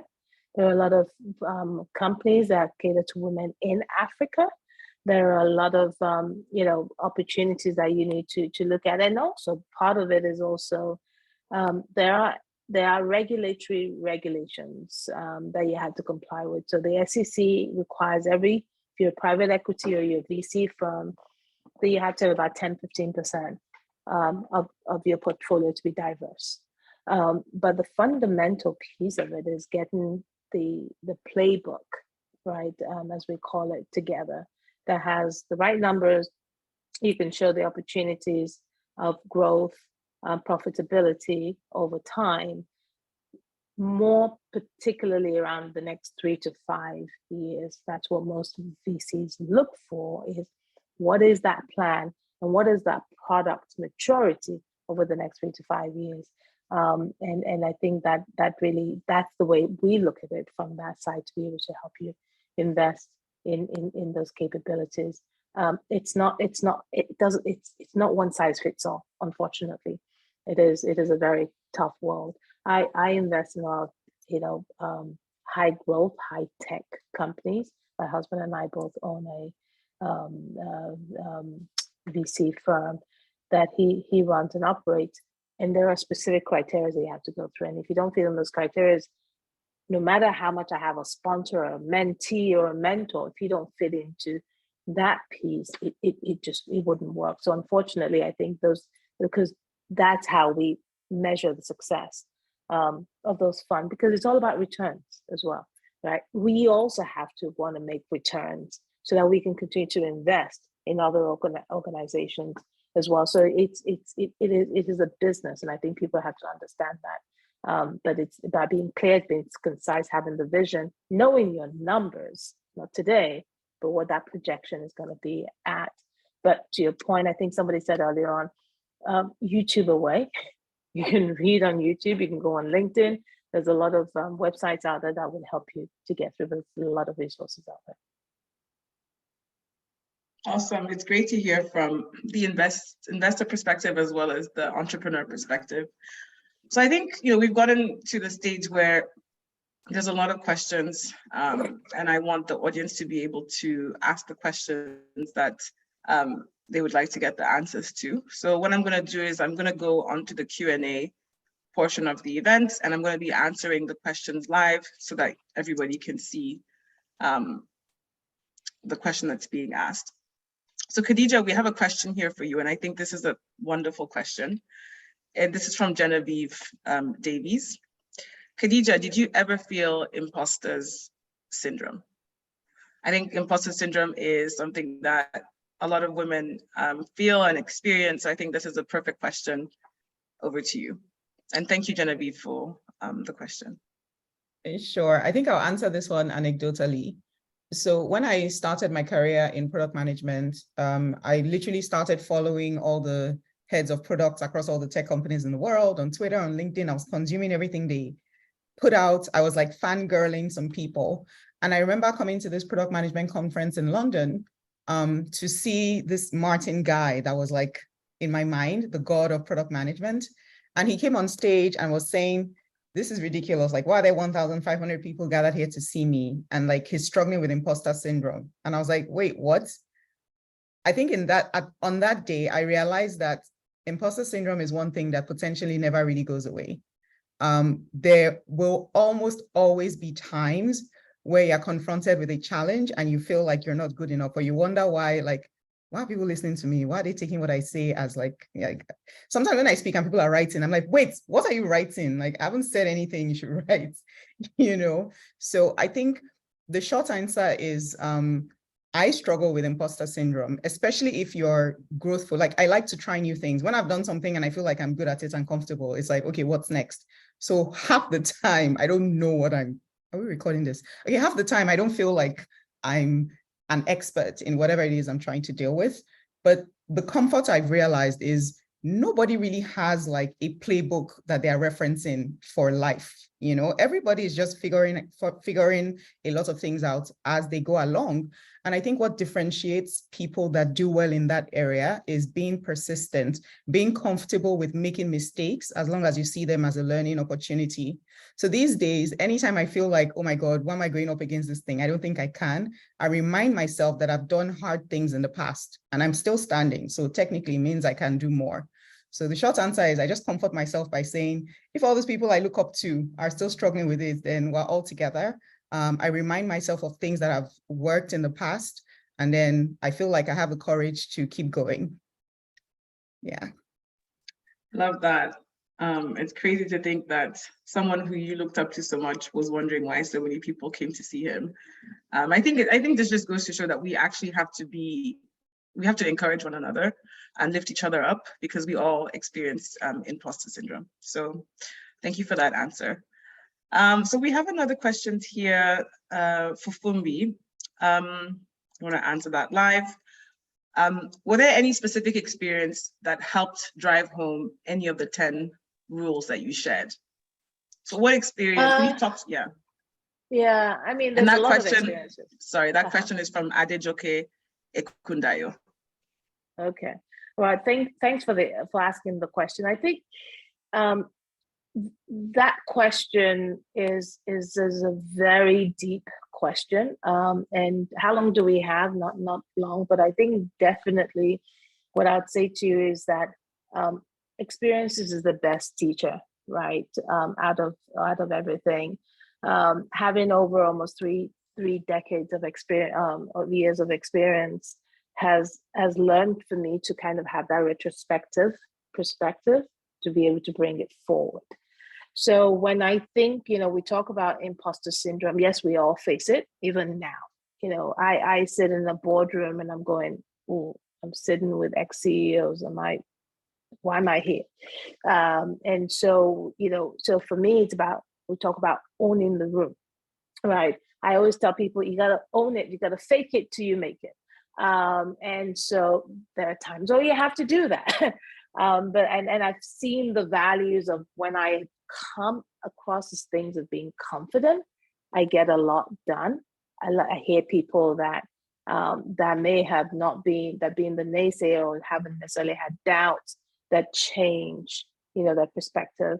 When I talk about understanding the P&L, it's not because of my financial background. It's about how do I apply the implication of, understanding especially in the tech world, how can I improve the efficiency by, adding an automation in here or a process in there or whatever it is. All of a sudden, that aspect, you go, oh, okay, that's, it's beneficial. So you then go, okay, that worked, that trick worked, I'm gonna apply it for the next one, right? The element about having work-life balance, or as I call it, because I have, mother of two that are, an adult and a teenager, and I call it work-life integration. So how do I build the work and the life together, right? It's helped me, because then I'm able to then realize that what's really important for me as a mother, as a wife, as a sister, in certain situations, then I will have to then say, you know what, that meeting, I'm sorry, I can't make it all. Yes, I am going to go on vacation. Yes, I'm going to turn my phone off. And yes, I am going to be on a call at 1 a.m. in the morning when I just had dinner and I just got home at 10 p.m. at night. I'm only going to get 3 hours sleep. That's something that, that's choices that I had made, but it has worked in my career.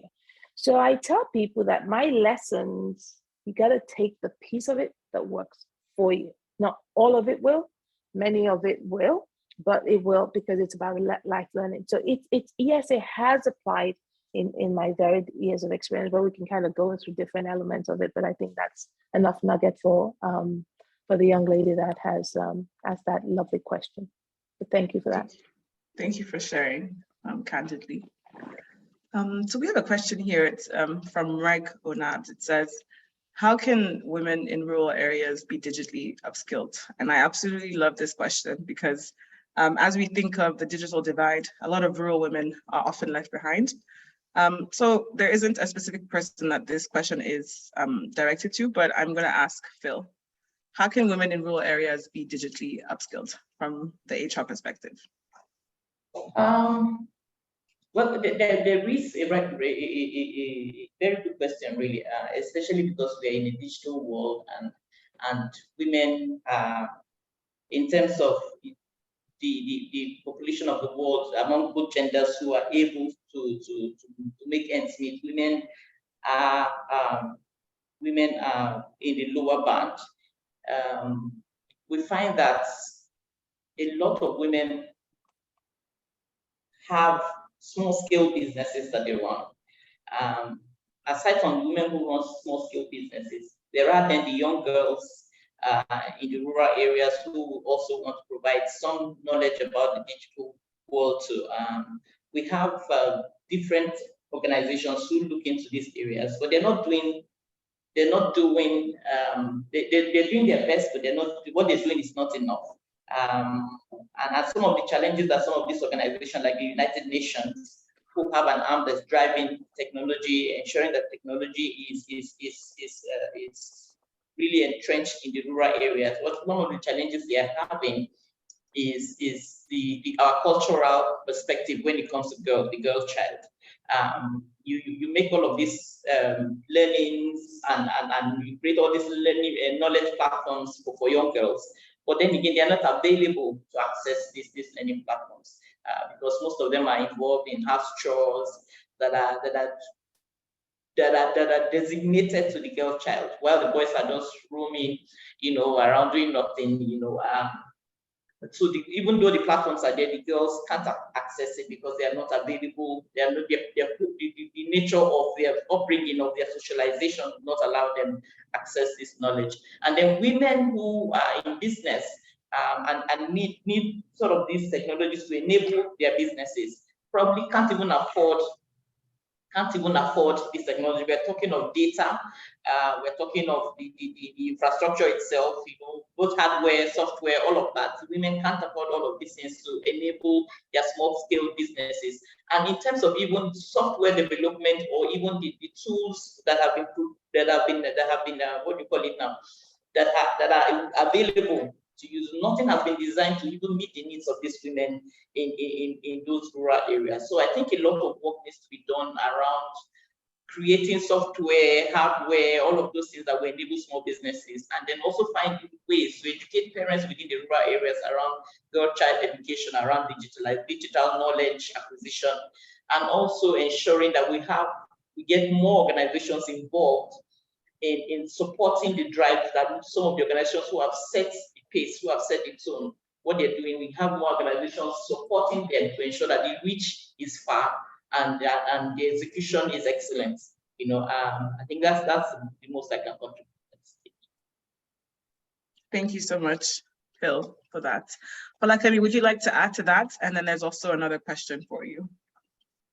Yeah, I just wanted to add, I agree with everything Phil has said. I think that it's important for organizations to do more, invest. The biggest challenges that women in rural areas face is the problem of access, the costs, and also the social cultural challenges or factors that women are faced every day.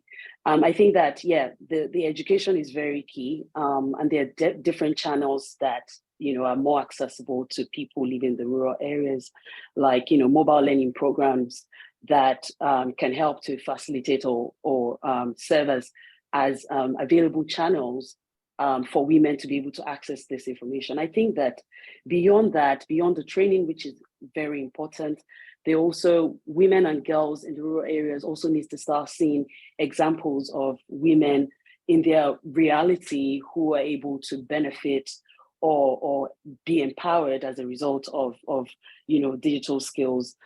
So businesses, for instance, the businesses in the fintech space that go into rural areas to find agents to serve as financial service providers or representatives for them, targeting women that already have businesses, they already have structures that they already serve their communities. We're empowering them with, technology and digital solutions to solve the problems they are facing, and also to help to solve problems within their communities. Providing services through technology would help women and girls in those rural communities to start to see how digital skills are relevant and how it can help to solve their real life issues. No, absolutely. I think you're spot on with that. I just to add to that, as we talk about digital, I think what you're talking about is digital financial inclusion for women, and it's a digital divide. And when we talk about including rural women, we want them to use these technology platforms, but a lot of the time they don't have the literacy, like you said, they don't have the skills and they don't have the access to the digital financial services to be able to be part of this digital revolution. So as we are trying to include everybody, we need to think through specifically what women need to be able to participate fully. So we have a question for you here, Folakemi. How specifically did you know what value your skills were worth as per salary negotiations? I love this question because salary transparency is something that I think is missing. And also a lot of times people don't know how they should equate their skills and value to salary negotiations.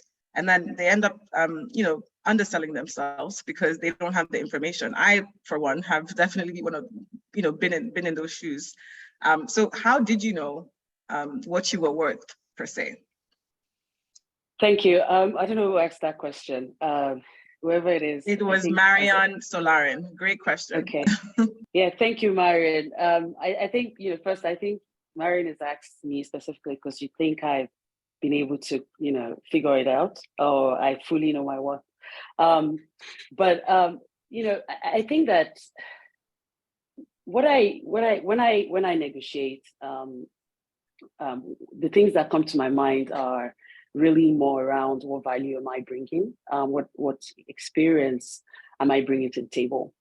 I mean, it's a known fact. Women generally, we're not comfortable with talking about money. We're not comfortable about discussing salary. And I've had several interviews with women where I've asked, okay, how much are you?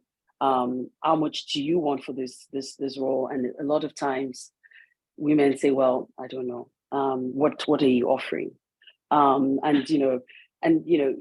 When you're negotiating, posture matters a lot. When you already come with that level of uncertainty, or well, whatever you do for me is okay, you've already lost that battle, right? And I think that women need to negotiate more like men. The confidence that a man brings to the negotiation table is, something that every woman has to learn.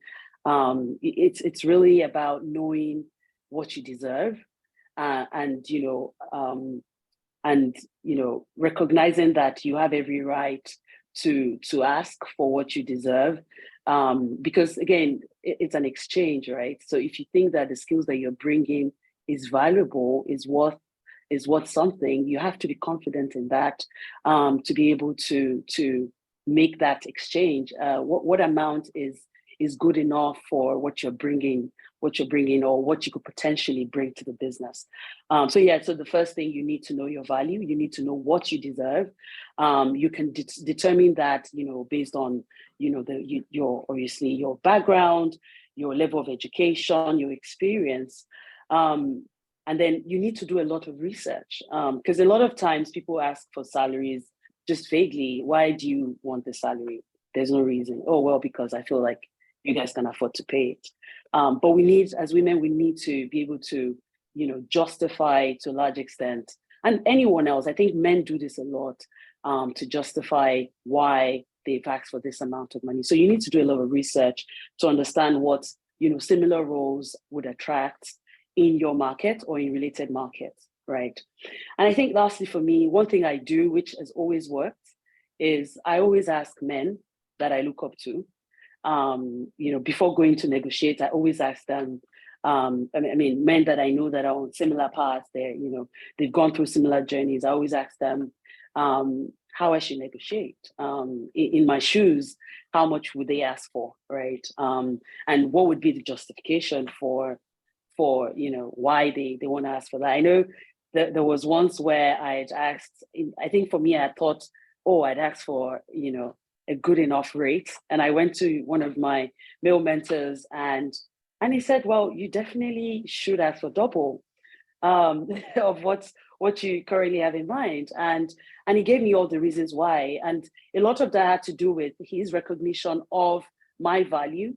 There were some things that I didn't think were valuable enough or were worth, bringing to the table that I thought, were important. So, and that gave me the confidence, to go to negotiate even much more than I thought I would get. And so yeah, so I think it's really, you know, about, I think it starts and ends with confidence. You need to tell yourself that you deserve it, that you will bring the value, and it's, you know, that gives you, and if you know that you're really bringing value, you know that, okay, it's like you're buying an item that's worth more than what, you know, a typical, let's say you're buying a luxury item compared to, let's say, a designer bag, compared to a normal bag. You know that for sure the reason why this bag is that expensive is because it will serve you longer, and for whatever other reasons that makes you value that bag more. So it's the same way, if you really value the skills that you have, the experience that you have, and you think it would help in, you know, it would go a long way to help your organization, then you must demand the right price for it. I think so. Yes, I think, yeah, the confidence and yeah. Absolutely love that. Thank you so much, Olakemi. I love that question, and thank you for asking it. Dami, would you like to add to that? Yeah, that's my favorite question. I also have a similar experience. So how I learned how to negotiate better was by speaking to my friends, especially other women, and asking what they were earning. I think Falakemi said this about how women don't like to maybe talk about money. I don't know if maybe it's a woman thing or a cultural thing. I will actually say it might be a cultural thing, as people don't want to share what they're earning, so somebody else doesn't know and then think this and this about them, whether they have too much money. But something that changed my life was speaking to my friends about money. One, not just even what they earn, but investing, all of those things. But when I figured out, okay, these are what my friends are earning, it helped me position myself to know what I should be earning. And of course, what she said about doing research, obviously checking what the average person earns for this role in whatever country that you're applying for the job, because there's also, like, you know, the global pay and all of that stuff. But what I want to touch on as well, beyond speaking to your friends, is that I think that people who are interviewing women, and I know one of my friends has done this, where she's had a woman who's asked for something which was way less than she should have asked, and she said, actually, we can afford to pay this amount, or, you know, ask for more. That encouraged that woman to realize, oh, wait, I can. And I've actually had that experience myself. Even me, with asking all my friends, doing my research. One time I had this job that I eventually got, and I had asked for a certain amount of money. And it was a pay rise from where I was before. But when they got back to me, they said, actually, we're going to offer you double because this is the rate that we actually have available. And I think that's so important, that whoever is hiring you and the company has that ethical standard of, not just because somebody said they can earn less, you actually give them less. Actually being fair and knowing that this is the amount that we have for this role, and we think this candidate is qualified, so we should pay them what they deserve, as opposed to just leaving it onto the person who's been hired to, you know, say the right amount. I think that's very important. I think when you have an ethical interviewer, an ethical HR person, whoever that is thinking about the fact that we don't want to underpay our staff, I think that's really important. And it empowers women to actually be like, whoa, next time I now know that this is possible. Yeah, that's what I wanted to add. No, absolutely. I love the fact that, you know, we're openly sharing our experiences. I definitely also had an experience like this. I was offered a certain amount, and I called someone who used to be on the board of directors of this company, who happens to be a mentor. And the first thing he said is, like, trust me, there's more where that came from, so definitely ask for more. And I know that if I hadn't asked him, I probably would have just taken what they had given me. So unfortunately, we do have to ask, like, men, and we do have to ask our female friends, you know, to be able to make sure that we're getting the right deal. So there's so many questions here. I'm going to have to just try and sort through them. There's another question for you here, Dami, from Charles Cameron. And he's asking, thanks, Damilola, for your advice earlier on men improving their soft skills to be better allies. In what other ways can men be better allies for women in leadership or aspiring to be? What are the ways that we haven't said already? I honestly think we've said it all. I think, like I said, making room for your female colleagues, giving them opportunities. Sometimes I feel that, you know, in certain positions, in certain, even in group work, sometimes, you know, if you see somebody who is brilliant at doing the work, but doesn't have the, let's say, the confidence or the ability to show it, I think it's the right thing to do to give them room to shine. I think it's just passing the mic on to women, giving us that opportunity to speak up, you know, lifting us up. It's really, that's all that can be done. I think we've kind of touched on everything already. Sounds good. I'm trying to prioritize the questions here in order that they came in. There is a question about, you know, training and programs or resources that one can use to get started. Actually, you know what, before we do that, there's a question here that kind of broke my heart. Right, it says, recently there's been a number of tech companies laying off staff. I happen to be a victim, as I got laid off a few weeks ago with 19 other colleagues. How can I get back on my feet, as it's been difficult getting a job? And I empathize with whoever, it's an anonymous attendee, and I empathize with you. And I really would like the ladies to try and support this person as they're going through this very difficult time. Can I start? I've actually been laid off as well multiple times. And so one thing I want to say is that it makes you stronger. Honestly, I know that they say what doesn't kill you makes you stronger, but I remember the first time I was laid off was in 2015. I was working in consulting. I hadn't even moved to media, but I knew I wanted to work in where I am now, digital media tech. And when I was laid off, it was because the company was consulting, but they focused on energy, which was mainly oil and gas. Oil and gas prices crashed. They had to lay off people. Yes, it wasn't a great feeling, but it pushed me to actually pursue what I wanted to do. So I used that time. Hopefully, if your company lays you off, they should give you a decent severance package, hopefully. But if your company lays you off, it's a very good opportunity to look for what it is that you're passionate about, what you're good at, and then apply for roles that are suited for that. I always think that with those sorts of situations, there's always an opportunity to actually follow what you might really be interested in. So that was my first time. And actually what I did after that, actually, my career progressed way more than if I stayed at that company. But even more recently with what's happening in tech, what's happening in crypto, I actually was also laid off. And one thing I want to pass on is that every time I had interviews following that being laid off, and I mentioned that there is no interviewer that's going to judge you for being laid off because your company did not have enough funds or money to continue. It has nothing to do with you. Actually, if you can take it as like, okay, I was laid off from this role and I realized that, because they will ask you, why are you leaving, or why did you leave your last company? And you say, I was one of many people that was laid off. I don't think it makes you look incompetent or unqualified. I think that everyone kind of understands that this happens and it has nothing to do with you. But if you position it as, you know, I was laid off and it made me decide that I want to focus on this skill or this kind of role, it forced me to look, you know, into these kind of career opportunities. I think that's the best way to look forward. I just want to also say that don't take it personally, in terms of don't take it as it's something that you did or it's something about you that is why you were laid off. Oftentimes it just is business. And I just want to say that to the lady, because it sounds like she's finding it hard and maybe it hit her confidence, but it is so natural and so normal that you will end up doing greater things. And so many people have been laid off recently that any logical person will understand what is happening. It's a really hard time for a lot of companies. Yeah. First of all, Dami, I have a newfound respect for you. I've known you, but I think the fact that you're so candid in sharing your experiences, I just want to clap for you right there, because Thank you. That was awesome. Thank you so much for you being open and honest.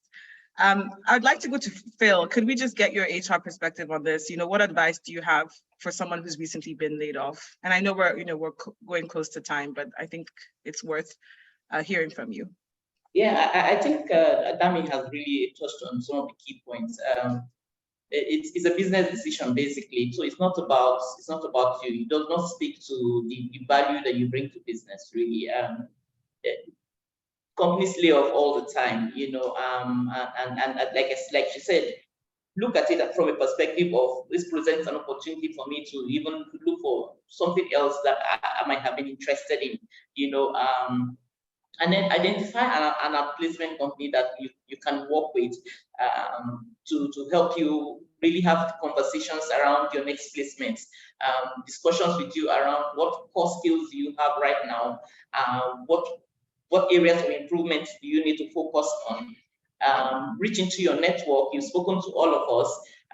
Reach into your network, upgrade your resume and put it out there. For all you know, they say one door closes, multiple other doors would open. I've had people who businesses have worked with, we laid off, but we turn around and sometimes we rehire them back into the business. In some instances, before you know it, they've even gotten jobs that are even much more better than jobs they were holding on to before we let them go, So just keep the hope up, and I'm sure things will look up very soon. Just don't be discouraged. It's not about you, it's just a business decision. Absolutely. Thank you so much. So I'm gonna, ask one last question, and then I'm gonna ask the ladies to leave us with, a little bit of some gems. What resources, this is from Yemisi Aboyeji, what resources or programs can I join to really get me started on this journey to tech? And I think this is an opportunity for Africa Prudential to speak and let us know some of the programs that they may have available for people wanting to get into tech. So if someone from the team could answer that question, I think that would be great. So what resources or programs can I join to really get me started on this journey to tech? And Adekunle, I'm looking at you to answer this question. Okay, can everybody hear me? We can. Awesome. So yeah, on our end, we've been working on a couple of things, but there's a main resource, iAcademy Bootcamp. It's powered by Africa Prudential, and it's completely free, and we give a 9-month intensive training program. It's followed by job placement assurance. You also get free resources that also includes systems and all the other perks that come with working with a team like us. You get that direct one-on-one insight. You get like deep information, industry, whatnots and what to, those kind of things. And yeah, currently right now we have our first cohort, and it's full. We are about to go live with the first set of cohorts, about 30, I think, 30, yeah. And after that, we're going to move on to the next set of cohorts. So just in case anyone's interested, we will share the information with everybody. There's a Telegram community that you guys can join. We're going to share all that information after. So yeah, thank you. Thank you so much. So for those of you that couldn't hear, it's the iAcademy Bootcamp, which is powered by Africa Prudential. It's completely free, and they give 9-month intensive training followed by assured job placement with leading organizations. So we've come to the end of this webinar, and before we log off, I'd like each woman to take 30 seconds to leave the audience with. It could be inspiring words, could be advice, could be advice that you would have given your younger self, at 12, whatever it is that you want to say. You have 30 seconds, and I will start with Fumbi. Okay. Advice I'll give my younger self is dream big, right? We all have a vision for the future. Focus on the path ahead, and even through the challenging time, remain focused. So if I had done that 20 plus years ago, I'm sure that I would be in even farther greater place than I have been. So just believe in yourself and just continue to live the dream. Thanks for the opportunity to be amongst inspiring, I would say. I've learned a lot and from all of you. And so it's been a privilege and an honor to be part of this amazing panel. Thank you, Fumbi. Folakemi, over to you. Thank you. Yeah, I think I would like to echo what Fumbi said around, doing the work. I think that it's important as women, we need to continue to strive. We need to continue to do the work. And also as people and of influence and leaders, I think we need to, within all our various organizations and our, just overall in our general existence, outside of the workplace, we need to, recognize those biases that we have, both as men and women, and make a continuous effort to fix them, to educate ourselves, and to make sure that we continue to educate everyone around us and reinforce the message of gender equality every day, not just on International Women's Day. Love it. Phil? You're on mute. So I would like to talk to the organizations first and foremost. It is very easy to get sucked into this, trying to build up a quota of ensuring that we have the correct number of, right number of women and all of that, so that we look nice to the world, But above all of that, I would advise that we show genuine interest in women development, rather than just trying to meet the numbers. Let's show genuine interest in growing them, developing them, and ensuring that we put in place leadership pipeline for women, because women have immense value to add. And then to the women, we've had a lot of, we've been brainwashed into thinking, or we've had this narrative that we can't have it all. But I'm here to tell you that we can have it all. It's just a matter of planning, of prioritizing, and at the end of the day, you'll be able to have it all. You can have your life, you can have your family, and you can have your career. When I mean your life, your own time to do with what you want to do. You can have your time, you can have your family, and you can have your career. You can't have it all. So don't let anybody tell you otherwise. I love that. Last but not least, Dami, over to you. I mean, I think what everyone has said kind of covers it for me. I just want to use this opportunity to, again, kind of like you talk to Africa Prudential and other companies to just keep supporting women beyond International Women's Day, beyond Women's History Month. Please support women all year round, beyond panels, give them funding, give them courses, give them the support, give them the empathy that we need. That's all I want to add. It takes a village to do anything. So we all have a part to play, not just the women. Everybody has a part to play. Yeah, that's what I have to say. Got it. Thank you. And Khadija, the last thought from you. Sure. I guess my thoughts are just in line with anyone here that's thinking about pursuing a career or deepening their reach in this digital space. I think just walk away with the fact that there's more than enough room. If you're considering getting started, just do it. Remember to surround yourself with positive vibes. I mean, life is hard enough as it is. So whatever you can do to maintain that positive energy around you, please do so. There are likely going to be more than enough obstacles along the way. So be prepared to deal with them. Remind yourself that you can do hard things. We do hard things every day. So navigating a career in this space is not any different. Remember, excellence goes a long way. So you have to be persistent and get to the point where you can demonstrate mastery.